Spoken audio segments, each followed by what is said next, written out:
Hello friends, मैं प्रियंका आज आपके साथ सीटेट का सीडीपी का हेरिडिटी एंड एनवायरनमेंट का लेक्चर लेकर आपके सामने शामिल हुई हूँ।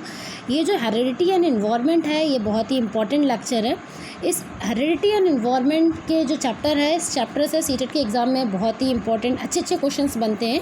तो सीटेट के एग्ज़ाम होता है, सीटेट के एग्ज़ाम में टू द पॉइंट क्वेश्चन न पूछ के क्वेश्चन को घुमा फिरा के पूछा जाता है, जिससे गलत करने के जो चांसेस होते हैं बच्चों के, जो एग्जामिनर्स जो क्वेश्चन दे रहा होता है उसको बहुत ही ज़्यादा गलतियाँ होती हैं। तो ऐसे क्वेश्चंस को सॉल्व करने के लिए हमें इसका जब स्टडी कर रहे होते हैं तो हमें इसका डीपली स्टडी करना पड़ता है कि हम उसकी गहराई तक जाएँ। तो इसलिए आज हम लोग हेरिडिटी एंड एनवायरनमेंट जो चैप्टर है हम लोग उसकी डीपली स्टडी करेंगे। तो आइए हम लोग हेरिडिटी एंड एनवायरनमेंट के विषय में पढ़ते हैं। तो हम लोग देखते हैं कि हेरिडिटी और एनवायरनमेंट क्या चीज़ है, हेरिडिटी क्या होता है। हेरिडिटी तो सबसे पहले हम लोग इसके विषय में जानते हैं। आनुवांशिकता किसे कहते हैं, क्या होती है आनुवांशिकता। तो जो आनुवांशिकता होती है, जो हेरिडिटी होती है, ये जन्मजात होती है। ऐसे गुण जो बच्चों को उसके माँ बाप से मिलते हैं वही उसकी हेरिडिटी कहलाती है। यानी हेरिडिटी क्या होती है, आनुवांशिकता क्या होगी। आनुवांशिकता हमेशा स्थिर होगी, स्टैटिक होगी।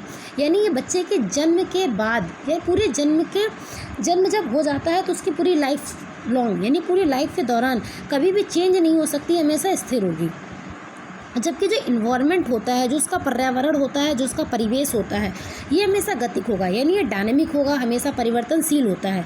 तो अगर हम लोग ये देखें हेरिडिटी और इन्वायरमेंट तो देख सकते हैं कि दोनों अपोजिट हैं।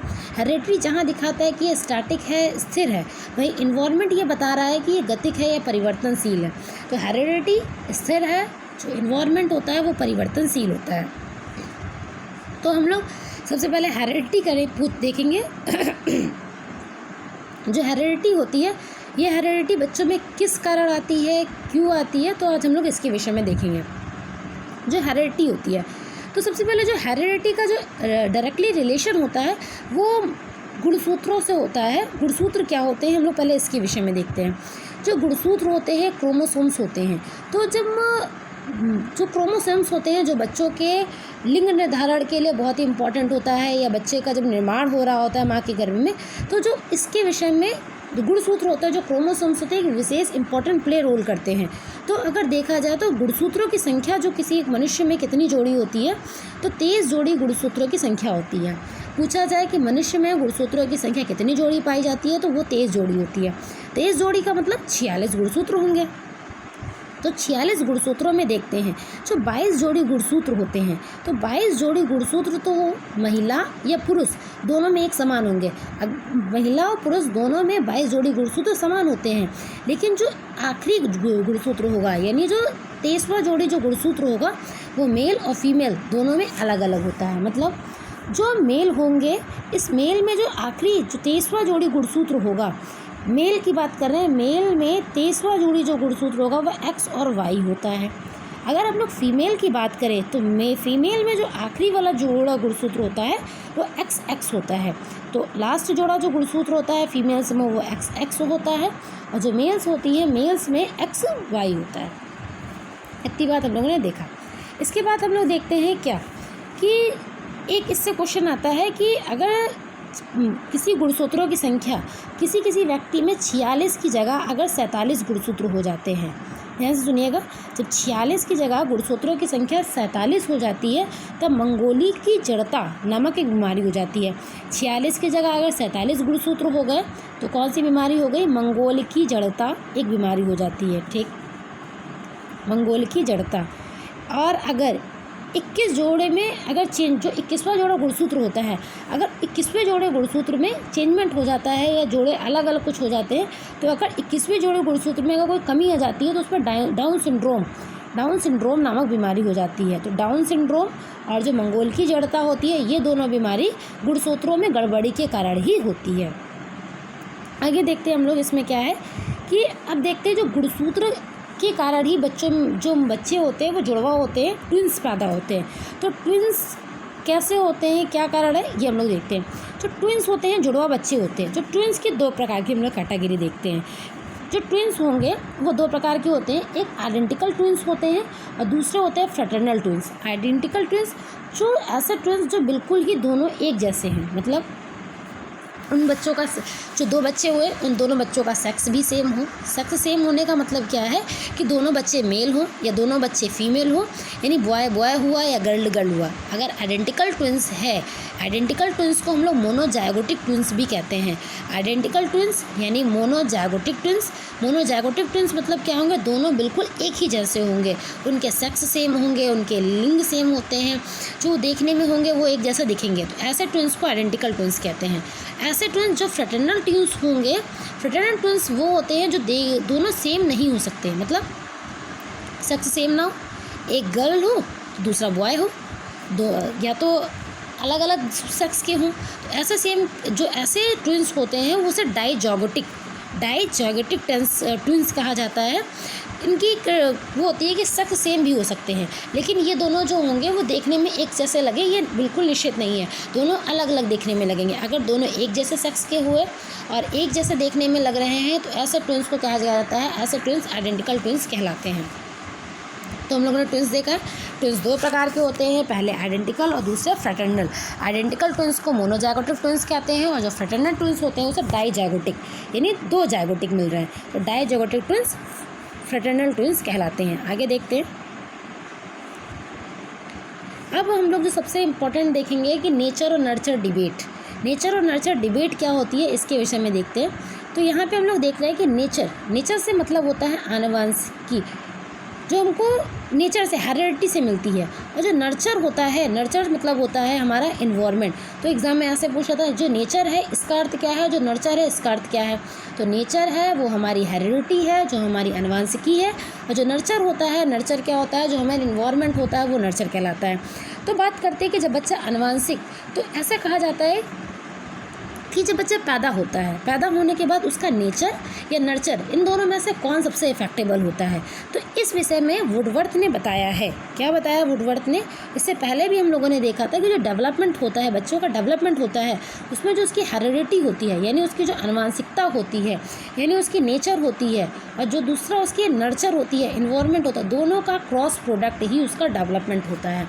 यानी अगर डेवलपमेंट हो रहा है तो उसमें नेचर और नर्चर दोनों ही इफेक्ट डालते हैं, दोनों ही प्रभावित करते हैं। लेकिन कई और अन्य जो मनोवैज्ञानिक है वो बताते हैं कि जो इन्वायरमेंट होता है, जो इन्वायरमेंट होता है वो बच्चा, तो 2 प्रकार के नर्चर उसको प्रभावित करते हैं। जो नर्चर कौन? एक तो जब बच्चा माँ के गर्भ में होता है तब उसका कैसा इन्वायरमेंट होता है, तो वो उसका इन्वायरमेंट इंटरनल इन्वायरमेंट हुआ। मतलब इंटरनल इन्वायरमेंट जो माँ के गर्भ में है, जो उसे खान पीन मिला, तो वो होता है उसका इंटरनल इन्वायरमेंट। और जो एक्सटर्नल इन्वायरमेंट होगा, जो जब बच्चा माँ के गर्भ में था तो उस समय माँ के बाहर वातावरण कैसा था, तो वो एक्सटर्नल इन्वायरमेंट होता है। तो नर्चर जो डेवलप हो गई, नर्चर हुआ, जो इन्वायरमेंट होता है वो 2 प्रकार को बांट दिया गया है, एक इंटरनल और दूसरा एक्सटर्नल। इंटरनल और एक्सटर्नल ये माँ के गर्भ से बात की जा रही है, जो कि कभी भी चेंज। इंटरनल जो डेवलपमेंट होता है, जो इंटरनल होता है वो तो कभी चेंजमेंट ही नहीं हो सकता है, नर्चर जो अंदर का वातावरण होता है, लेकिन जो बाहर वातावरण होता है वो चेंजमेंट किया जा सकता है। फिर आगे देखते हैं कि जो नेचर होती है, नेचर आनुवंशिकी होती है। नर्चर जो आनुवंशिकी होगी कभी चेंज ही नहीं हो सकती है, और जबकि जो नर्चर होता है इन्वायरमेंट, ये इन्वायरमेंट को हम लोग चेंज कर सकते हैं। तो जब बच्चा का डेवलप्ड हो रहा होता है, डेवलपमेंट हो रहा होता है, नेचर और नर्चर दोनों ही बच्चों को प्रभावित करते हैं। वुडवर्थ ने बताया कि जो डेवलपमेंट होता है, डेवलप हेरिडिटी और इन्वायरमेंट का दोनों का क्रॉस प्रोडक्ट होता है। आगे हम लोग देखते हैं वंशानुक्रम की क्या प्रक्रिया होती है, क्यों बच्चों में वंशानुक्रम होता है। तो इससे पहले हम लोग देख लेते हैं कि एजुकेशनल इम्प्लीकेशन क्या होता है नेचर और नर्चर का। मतलब जो एनवायरनमेंट हो, जो नर्चर है यानी जो उसका आनुवंशिकी है, और जो उसका नर्चर है जो इसका एनवायरनमेंट है, इसका हम लोग क्या एजुकेशन में क्या इम्प्लीकेशन कर सकते हैं, इसके विषय में देखते हैं। तो एजुकेशन, जब बच्चे को पता चल जाए, जब बच्चा स्कूल आता है, तो बच्चा जब स्कूल आता है तो टीचर को ये ज़रूर पता होना चाहिए कि इस बच्चे का कैसा ये एनवायरनमेंट कैसा प्रोवाइड कराना चाहिए। इस बच्चे के जो आनुवंशिकी गुण होते हैं ये किस प्रकार से है, कि कोई बच्चा जल्दी गुस्सा कर लेता है, कोई बच्चा प्यार से सिखाने में सीखता है। तो ये जो गुण होता है ये आनुवंशिकी होते हैं, और ये जो गुण होते हैं ये इस चीज़ को शिक्षक को समझना चाहिए और उस हिसाब से बच्चों को पढ़ाना चाहिए। तो ये नेचर और नर्चर की ये दोनों रोल बहुत ही इंपॉर्टेंट रोल प्ले करते हैं जब बच्चा स्कूल में जाता है। इसके बाद हम लोग देखते हैं कि वंशानुक्रम की प्रक्रिया क्या होती है, कैसे वंशानुक्रम की कैसे प्रक्रिया बढ़ती है। तो देखते हैं कि जो बच्चा होता है उस बच्चे में 2 प्रकार के वंशानुक्रम पाए जाते हैं। एक 2 प्रकार के गुण होते हैं, एक जागृत होता है यानी जो अनुवांशिकी होती है, एक बच्चों में जागृत गुण पाए जाते हैं और एक बच्चे में सुप्त गुण पाए जाते हैं जो सुप्त अवस्था में रहते हैं। और ऐसे गुण जो जागृत होते हैं यानी जब माँ और बाप, जब बच्चा माँ की गर्भ में रहता है तो उसके गर्भ में बच्चे को माता और पिता दोनों के ही लक्षण प्राप्त होते हैं, लेकिन कुछ लक्षण उसमें जागृत अवस्था में रहते हैं जो कि उसको दिखते हैं, मतलब जो हम बाहर उसको जो उसके कैरेक्टर में रोल प्ले करते हैं, और जो सुप्त अवस्था में रहते हैं जो कभी किसी के सामने नहीं पे आते हैं। तो ये हो गए। तो वंशानुक्रम होंगे वो 2 प्रकार से गुण प्राप्त होते हैं वंशानुक्रम से, एक जागृत होता है, एक सुप्त होता है।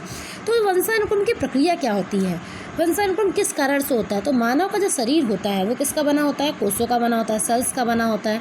सेल्स में क्या होता है, ये जो सेल्स का बना होता है, शरीर का आरंभ जो होता है एक कोष में होता है, एक सेल में होता है, और यही सेल कई सेल मिल जाती है और ये एक प्रकार की संयुक्त कोष बना लेती है। इन संयुक्त कोष को जाइगोट कहते हैं। तो जब कई सेल्स आपस में मिल जाती हैं वो सेल्स क्या कहलाती हैं, जाइगोट कहलाती हैं। इस जाइगोट में क्या होंगे, इस जाइगोट में 2 प्रकार से मिलके बनता है। जाइगोट जो होगा वो 2 प्रकार से मिलके बनेगा। कौन कौन से प्रकार से, देखो जाइगोट मिलके बनेगा पितृकोष से, स्पर्म से जो कि पिता से प्राप्त होते हैं, और मातृकोष यानी माता के ओवम से। तो 2 प्रकार से जाइगोट बनेगा, एक स्पर्म और ओवम से। जो 23 जोड़ी गुणसूत्र होते हैं, इस 23 जोड़ी गुणसूत्र में 40 से 100 तक जो पैतृक जीन्स पाए जाते हैं यानी जीन्स पाए जाते हैं। 23 जोड़ी गुणसूत्र में 40 से 100 तक जीन पाए जाते हैं। तो अब हम देखते हैं कि इस जो जाइगोट होता है ये किसका बना रहता है। तो हम लोग जाइगोट के विषय में देखेंगे कि जाइगोट होता है वो साइटोप्लाज्म का बना होता है। इसके अंदर नाभिक, और उस जो जाइगोट होता है वो साइटोप्लाज्म का बना हुआ, और साइटोप्लाज्म के अंदर नाभिक होता है और उस नाभिक के अंदर गुणसूत्र यानी क्रोमोसोम्स पाए जाते हैं। आगे देखते हैं जो गुणसूत्र होते हैं, देखा कि जो साइटोप्लाज्म का बना है उसके अंदर गुणसूत्र पाए गए। गुणसूत्र क्या होते हैं, नाभिक के अंदर होते हैं गुणसूत्र। ये जो गुणसूत्र होते हैं ये डोरों के समान संरचना, ऐसे डोरों के समान संरचना होती है, और ये इसके जो छोटे तत्व होते हैं यही जीन्स कहलाते हैं। अब यही जीन्स आ गए। तो ये जीन होते हैं, यही जीन वंशानुक्रम की बहुत ही इम्पोर्टेंट रोल प्ले करते हैं। इसी जीन्स के कारण ही बच्चे में जो अनुवांशिकी का गुण आता है ये जीन्स के कारण ही आता है। ठीक, तो हम लोगों ने ये देखा। इसके बाद देखते हैं कि लिंग निर्धारण, बच्चे में लिंग निर्धारण किस प्रकार से होता है। देखिए जैसे माँ का जो हम लोगों ने देखा कि गुणसूत्र क्रोमोसोम्स होते हैं, XX होते हैं। जो पिता होता है, पिता के गुणसूत्र X और Y होते हैं। ठीक, जब X के साथ ओवरलैपिंग करा रहा है तो X मिलेगा, X Y के साथ कराता है तो XY मिलता है, X के साथ कराएगा फिर XY, और XY के साथ कराएगा फिर XY कर मिलता है। तो इस तरह से हम लोगों ने देखा कि XX यानी 2 लड़की और XY मतलब 2 लड़के मिलते हैं। तो हम लोग अगर ध्यान से देखें तो किसी बच्चे के लिंग निर्धारण में कौन इंपॉर्टेंट रोल प्ले कर रहा है, तो किसी भी बच्चे का लिंग निर्धारण हो रहा है तो उसके लिए Y जो है Y क्रोमोसोम्स है यानी XY क्रोमोसोम्स। XY क्रोमोसोम्स मतलब पिता, जो पिता का क्रोमोसोम्स है वो ही रोल प्ले करता है। यानी किसी भी बच्चे के लिंग निर्धारण के समय कौन रोल प्ले करता है, तो पिता ही रोल प्ले करता है लिंग निर्धारण के लिए। ऐसे ही एकदम डायरेक्टली क्वेश्चन पूछा गया था कि किसी बच्चे का जो लिंग निर्धारण के लिए उत्तरदायित्व होता है माता, पिता, उसके दादा या बाबा, तो इसके क्रोमोसोम से मतलब रिलेटेड होते हैं। तो माता होगी, पिता होंगे, तो जो लिंग निर्धारण के लिए जो इम्पोर्टेंट होते हैं वो पिता होते हैं। आगे हम लोग देखते हैं। इसके बाद देखेंगे वंशानुक्रम के नियम कितने होते हैं। वंशानुक्रम के नियम तो हम लोग इम्पोर्टेंट देखें, मोटा मोटा देखें तो वंशानुक्रम के नियम में सबसे पहले देखेंगे बीज कोषों की निरंतरता का नियम, फिर है समानता का नियम, भिन्नता का नियम, प्रत्यागमन का नियम, अर्जित गुणों के संक्रमण का नियम, मेंडल का नियम।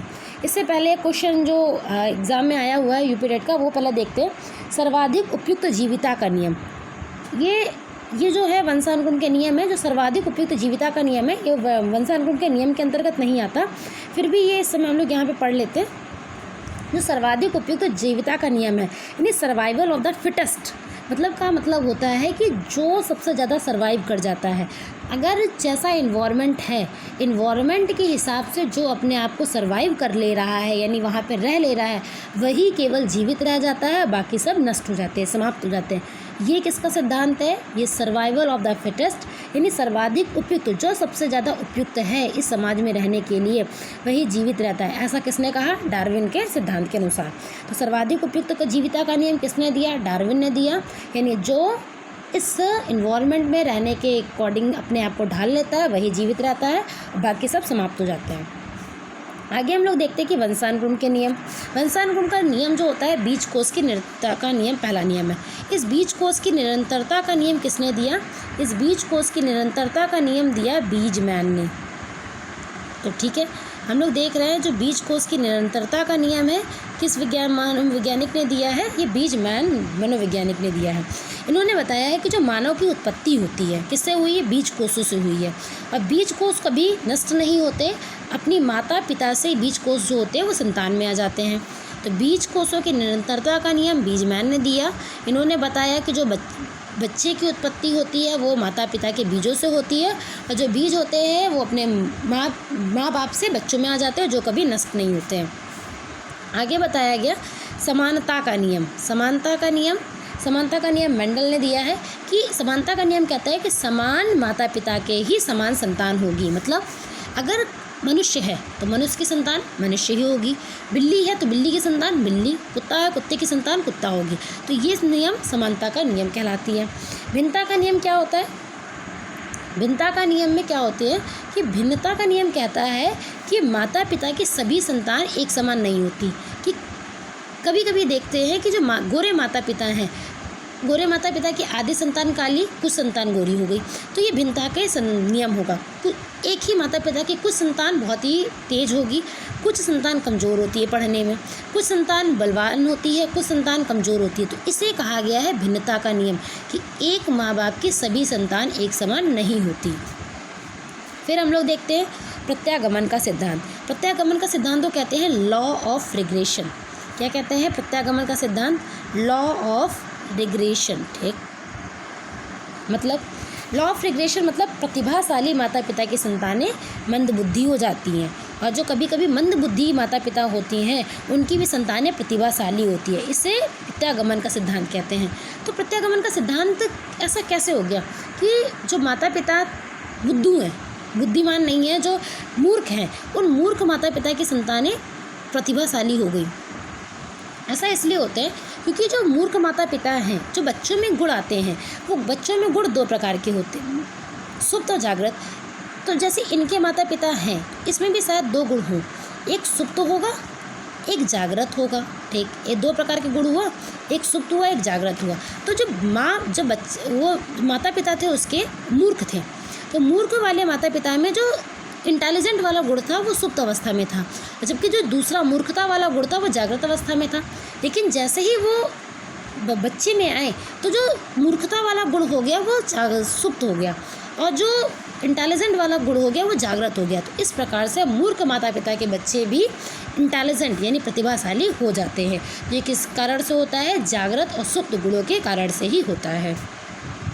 कभी कभी इसका ये भी कारण बताया गया कि जो माता पिता के गुणसूत्र होते हैं, इन गुणसूत्रों का मिश्रण ठीक से नहीं हो पाता, तो जिसके कारण मूर्ख माता पिता की संतानें भी प्रतिभाशाली या प्रतिभाशाली माता के पिता की संतानें भी मूर्ख हो जाती हैं।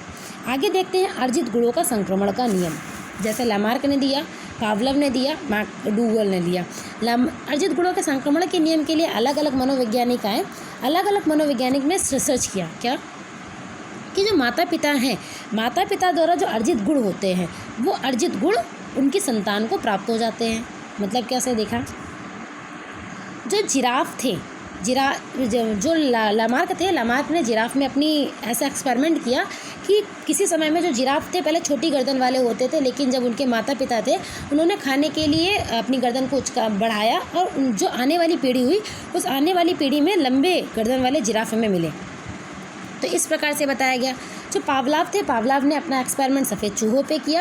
इन्होंने कहा जो पहली पीढ़ी के जो चूहे थे घंटी बजाने में बार बार आ जा रहे थे, तो उन्होंने कई बार चूहों का प्रयोग किया और देखा कि जो माँ बाप ने गुण का अर्जन किया है, तो अर्जित गुणों का संक्रमण का नियम, माँ बाप के जो द्वारा अर्जित गुण होते हैं वो उनके बच्चे में ट्रांसफ़र हो जाते हैं, तो ये गुण कहलाते हैं अर्जित गुणों के संक्रमण का नियम।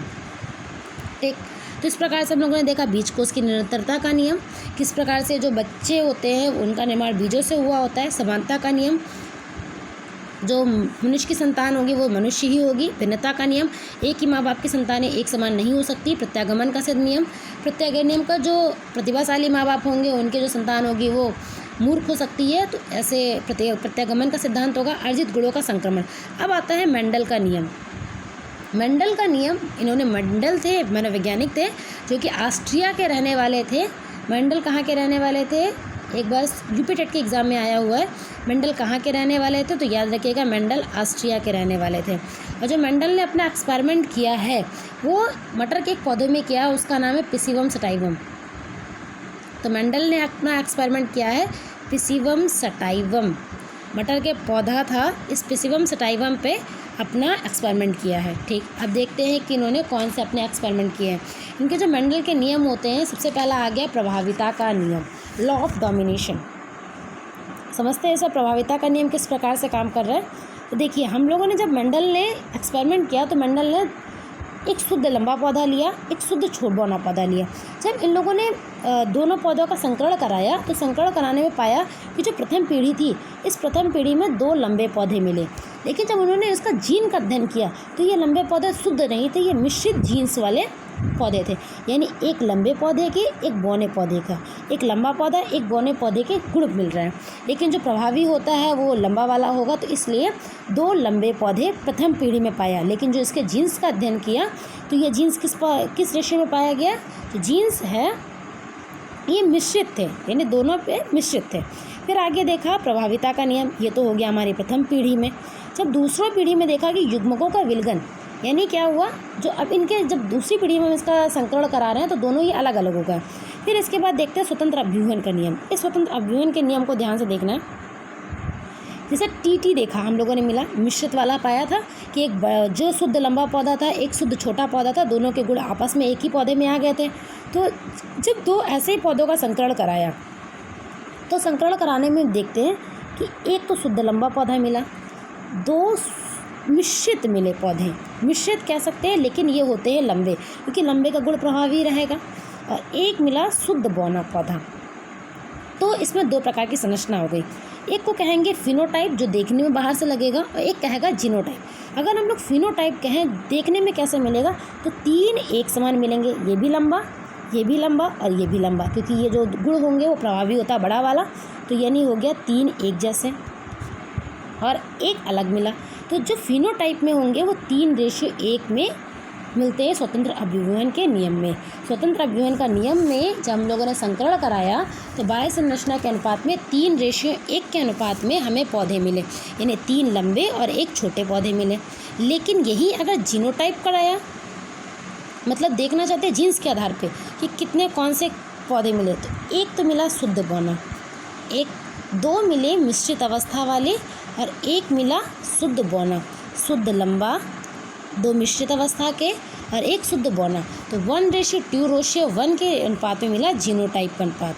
तो इस प्रकार से हमने देखा कि स्वतंत्र अभ्यूहन के नियम में हम लोग जब इसका संकरण कराते हैं तो फिनोटाइप संरचना पूछी जाती है कि फिनोटाइप अनुपात कितना होगा। फिनोटाइप अनुपात हमें 3:1 का मिला, जो उसको हमको देखने में, याद रखें फिनोटाइप मतलब बाहर से देखा। संकरण कराया, 4 प्रकार के 4 स्टेजेस मिली, 4 में 3 जो देखने में एक समान लगेगा, 1 अलग मिलेगा। तो 3:1 का अनुपात फिनोटाइप में मिलेगा और 1:2:1 का अनुपात जीनोटाइप अनुपात में मिलता है।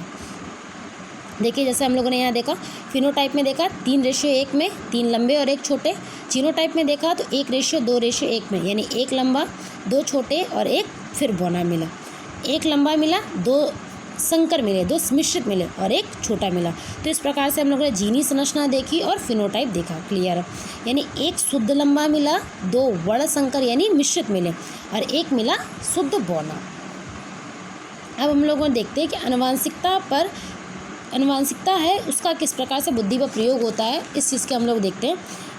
कुछ अलग अलग वैज्ञानिक हैं, उन्होंने बताया कि टर्मन के अकॉर्डिंग हम देखना चाह रहे हैं कि कितने समय पे किस बच्चे का अनुवांशिकता पे क्या इफेक्टेड होता है। जो बच्चा 13 माह में चलने लगता है, 13 माह में जो चलने लगा, अब ये चलना तो जेनेटिक होगा कि कौन सा बच्चा कितना चल रहा है, तो ये प्रखर बुद्धि का होगा। और जो 11 माह में बोलने लगेगा बच्चा, यानी 13 माह में चलने वाला और 11 माह में बोलने वाला बच्चा प्रखर बुद्धि के अंतर्गत आता है। किसने बताया? टॉर्मन ने। 14 माह में चलने वाला और 16 माह में बोलने वाला बच्चा साधारण बुद्धि का आएगा। 22 माह में चलने वाला और 34 माह में बोलने वाला बच्चा मंद बुद्धि का आएगा। और जो बच्चा 23 माह यानी 1 साल में चलने लगता है और 51 माह में यानी 3 या 4 साल में बोलने लगेगा, 23 महीने में चलने लगेगा, तो ऐसा बालक जो होता है वो मूढ़ बुद्धि का कहलाता है। तो इस प्रकार से टर्मन ने इसका कैटेगराइजेशन कर दिया है कि किस बच्चा कौन सी कैटेगरी के अंदर आएगा। तो इस प्रकार से हम लोगों ने देखा कि इन्वायरमेंट और हेरिडिटी का किस प्रकार से रिलेशन होता है, एक दूसरे पे इफेक्ट डालते हैं। तो इससे आने वाले वीडियो में हम लोग इसके आगे का अध्ययन करेंगे। इससे रिलेटेड क्वेश्चन होगा, वो क्वेश्चन भी हम लोग प्रैक्टिस बुक जो लास्ट ईयर के आए हुए क्वेश्चन है वो उससे भी सॉल्व करने की कोशिश करेंगे। तो इस प्रकार से हम लोग देखते जाएंगे आगे। जैसे जैसे आप लोग एक एक वीडियो देखते जाइए, इसको रिमाइंड करते जाइए, इसको लिख के नोट्स बनाते जाइए जो आपको लगे कि हाँ ये इंपॉर्टेंट है पॉइंट ऑफ व्यू से एग्ज़ाम के।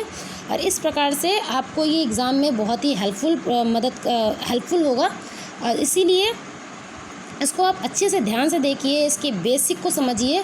एक बार वीडियो को एक बार समझ में ना आए तो दूसरी बार देखिए, और जो इससे क्वेरीज़ हो सकते हैं वो आप मुझे कमेंट करके पूछ सकते हैं। तो इसलिए थैंक यू मेरा वीडियो देखने के लिए, और मेरे चैनल को सब्सक्राइब कीजिए, लाइक कीजिए। Thank you for watching my video.